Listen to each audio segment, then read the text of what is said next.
Thank you for visiting Locust Run and Thompsontown's YouTube channel. If you would like to know more about us, please visit our website, juniataministry.org. We hope this video is a blessing to you.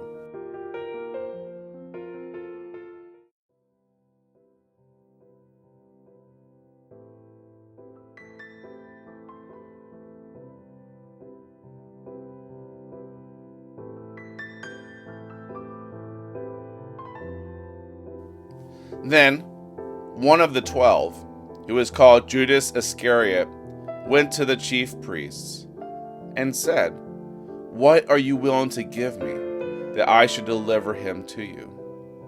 They weighed out for him 30 pieces of silver. From that time, he saw opportunity to betray him. Now on the first day of unleavened bread, the disciples came to Jesus, saying to him, "Where do you want us to prepare for you to eat the Passover?" He said, "Go into the city to a certain person and tell him, 'The teacher says, my time is at hand. I will keep the Passover at your house with my disciples.'" The disciples did as Jesus commanded them, and they prepared the Passover. Now when evening had come, he was reclining at the table with the 12 disciples. As they were eating, he said, "Most assuredly I tell you that one of you will betray me." They were exceedingly sorrowful, and each began to ask him, "It isn't me, is it, Lord?" He answered, "He who dipped his hand with me in the dish, the same will betray me. The Son of Man goes even as it is written of him. But woe to the man, though, whom the Son of Man is betrayed. It would be better for that man if he had not been born." Judas, who betrayed him, answered, "It isn't me, is it, Rabbi?" He said to him, "You said it." As they were eating, Jesus took bread, gave thanks for it, broke it, gave it to his disciples, and said, "Take, eat. This is my body." He took the cup, gave thanks, and gave to them, saying, "All of you drink it, for this is my blood of the new covenant, which is poured out for many for the remission of sins. But I tell you that I will not drink of this fruit of the vine from now on, until that day when I drink it anew with you in my Father's kingdom." When they had sung a hymn, they went out to the Mount of Olives. Then Jesus said to them, "All of you will be made to stumble because of me tonight.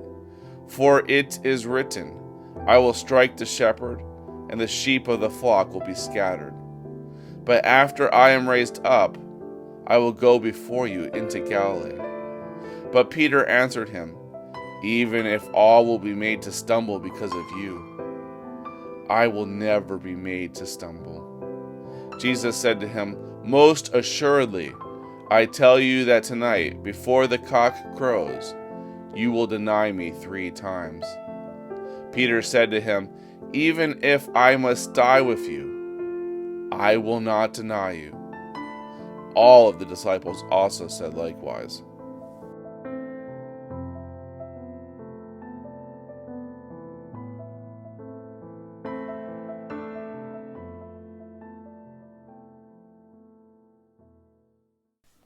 Then Jesus came with them to a place called Gethsemane and said to his disciples, "Sit here while I go there and pray."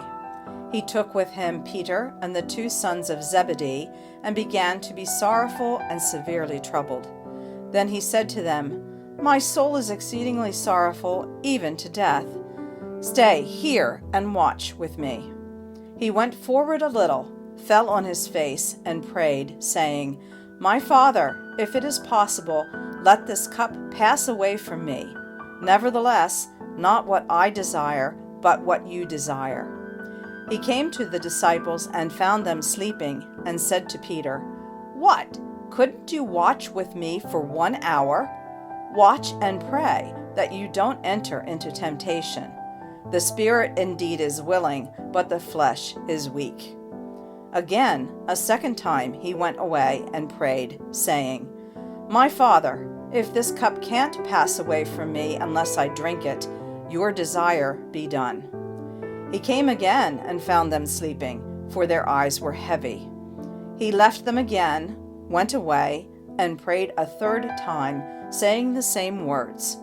Then he came to his disciples and said to them, Sleep on now, and take your rest. Behold, the hour is at hand, and the Son of Man is betrayed into the hands of sinners. Arise, let's be going. Behold, he who betrays me is at hand. While he was still speaking, behold, Judas, one of the 12, came, and with him a great multitude with swords and clubs from the chief priest and elders of the people. Now he who betrayed him gave them a sign, saying, Whoever I kiss, he is the one. Seize him. Immediately he came to Jesus and said, Hail, Rabbi, and kissed him. Jesus said to him, Friend, why are you here? Then they came and laid hands on Jesus and took him. Behold, one of those who were with Jesus stretched out his hand and drew his sword and struck the servant of the high priest and struck off his ear. Then Jesus said to him, Put your sword back into its place, for all those who take the sword will die by the sword. Or do you think that I couldn't ask my Father, and he would even now send me more than 12 legions of angels? How then would the scriptures be fulfilled that it must be so? In that hour Jesus said to the multitudes, Have you come out as against a robber with swords and clubs to seize me? I sat daily in the temple teaching, and you didn't arrest me. But all this has happened that the scriptures of the prophets might be fulfilled.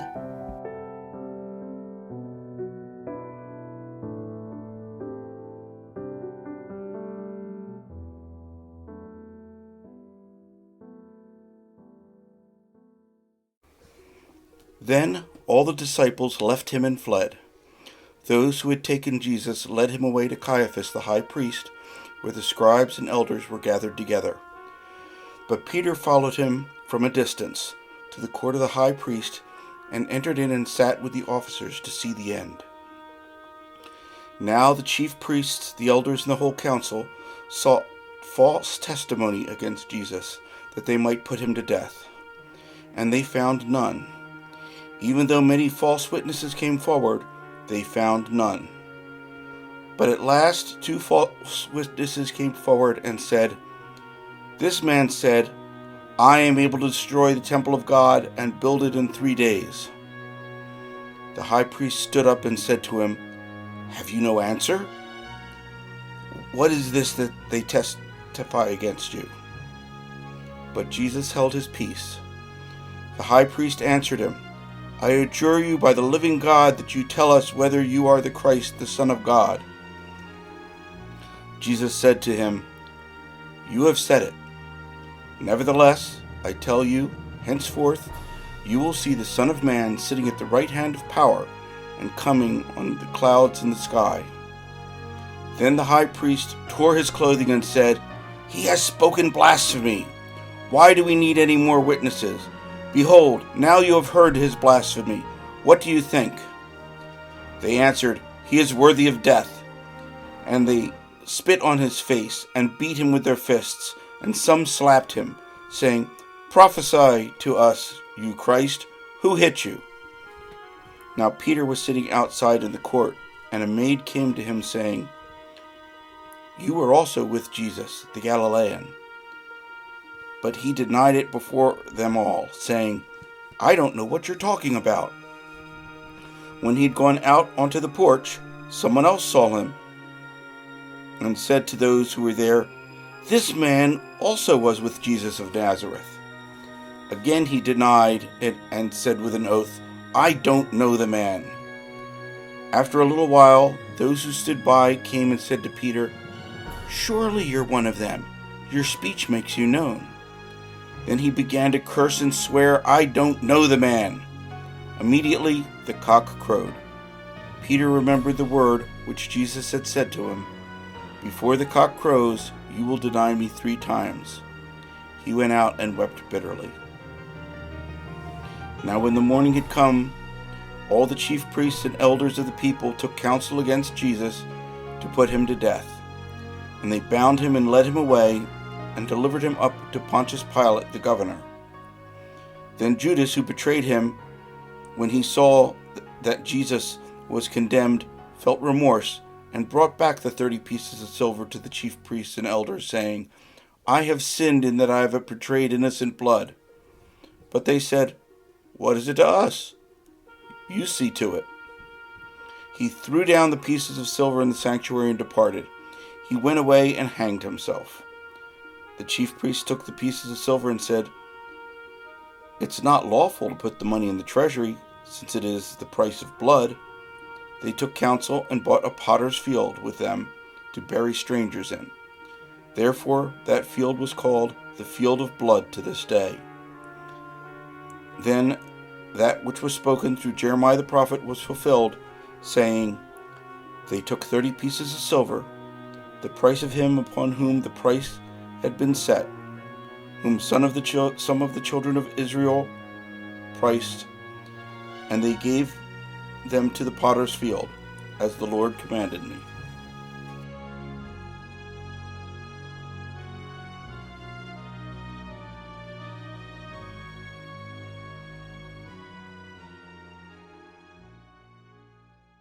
Now Jesus stood before the governor, and the governor asked him, saying, Are you the king of the Jews? Jesus said to him, So you say. When he was accused by the chief priests and the elders, he answered nothing. Then Pilate said to him, Don't you hear how many things they testify against you? He gave him no answer, not even one word, so that the governor marveled greatly. Now at the feast the governor was accustomed to release to the multitude one prisoner, whom they desired. They had then a notable prisoner called Barabbas. When therefore they were gathered together, Pilate said to them, Who do you want me to release to you, Barabbas or Jesus, who is called Christ? For he knew that because of envy they had delivered him up. While he was sitting on the judgment seat, his wife came to him, saying, Have nothing to do with that righteous man, for I have suffered many things this day in a dream because of him. Now the chief priests and the elders persuaded the multitudes to ask for Barabbas and destroy Jesus. But the governor answered them, Which of the 2 do you want me to release to you? They said, Barabbas. Pilate said to them, What then shall I do to Jesus, who is called Christ? They all said to him, Let him be crucified. But the governor said, Why? What evil has he done? But they cried out exceedingly, saying, Let him be crucified. So when Pilate saw that nothing was being gained, but rather that a disturbance was starting, he took water and washed his hands before the multitude, saying, I am innocent of the blood of this righteous person. You see to it. All the people answered, May his blood be on us and on our children. Then he released to them Barabbas, but Jesus he flogged and delivered to be crucified. Then the governor's soldiers took Jesus into the praetorium and gathered the whole garrison together against him. They stripped him and put a scarlet robe on him. They braided a crown of thorns and put it on his head, and a reed in his right hand. And they kneeled down before him and mocked him, saying, Hail, King of the Jews! They spat on him and took the reed and struck him on the head. When they had mocked him, they took the robe off him and put his clothes on him, and led him away to crucify him. As they came out, they found a man of Cyrene, Simon by name, and they compelled him to go with them, that he might carry his cross. They came to a place called Golgotha, that is to say, the place of a skull. They gave him sour wine to drink mixed with gall. When he had tasted it, he would not drink. When they had crucified him, they divided his clothing among them, casting lots, and they sat and watched him there. They set up over his head the accusation written against him, This is Jesus, the King of the Jews. Then there were 2 robbers crucified with him, one on his right hand and one on the left. Those who passed by blasphemed him, wagging their heads and saying, "You who destroy the temple and build it in 3 days, save yourself. If you are the Son of God, come down from the cross." Likewise, the chief priests, also mocking with the scribes, the Pharisees, and the elders, said, "He saved others, but he can't save himself. If he is the King of Israel, let him come down from the cross now, and we will believe in him. He trusted in God. Let God deliver him now, if he wants him, for he said, 'I am the Son of God.'" The robbers who were also crucified with him cast him on the same reproach. Now from the 6th hour there was a darkness over all the land until the 9th hour. About the 9th hour Jesus cried with a loud voice, saying, "Eli, Eli, lama sabachthani?" That is, my God, why have you forsaken me?"